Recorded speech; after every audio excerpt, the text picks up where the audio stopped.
Snacks এবারে স্বাগতম। এই সাপটিটা কালকে উদ্ধার করা হয়েছে। কালকে একটি রডের গোডাউনে, যেখানে সিমেন্ট বালি রড হ্যান থাকে, সেই রডের গোডাউনের মধ্যে থেকে এই সাপটিকে উদ্ধার করা হয়েছে। উদ্ধার করে আপাতত ওটাকে জারে সুন্দরভাবে রাখা হয়েছে, সেফটি করে রিলিজ করা হবে ফরেস্টে। তার গর্জনটা একবার শুনে নিন আপনারা, কীভাবে গর্জাচ্ছে দেখুন। আর তাছাড়াও খোলস পরিবর্তন করছে, তার জন্য একটু অসুস্থ রয়েছে। খোলস পরিবর্তন করা মাত্রই ও দেখুন কী রকমভাবে ও নিজেকে একদম আক্রমণাত্মক ভাব তৈরি করছে। দেখতে থাকুন বন্ধুরা।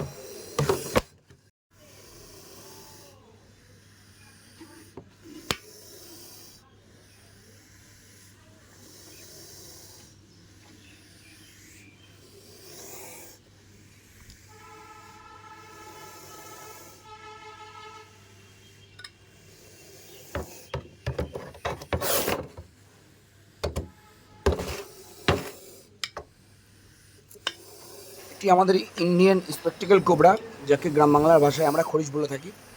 বন্ধুরা, কেউ আমার এই ভিডিও দেখে কেউ কপি করার চেষ্টা করবেন না, তার জন্য মারাত্মক ক্ষতি হয়ে যেতে পারে, এমনকি মৃত্যু হয়ে যেতে পারে।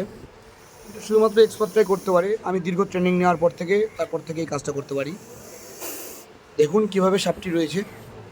ওর খোলস পরিবর্তন যেই মাত্র শুরু হয়ে গেছে, ও আস্তে আস্তে নিজেকে একদম মানে একটা শক্তিশালী ভাব চলে এসেছে ওর মধ্যে। প্রচণ্ড শক্তিশালী সাপ, পুরো অ্যাগ্রেসিভ, খুব রেগে আছে।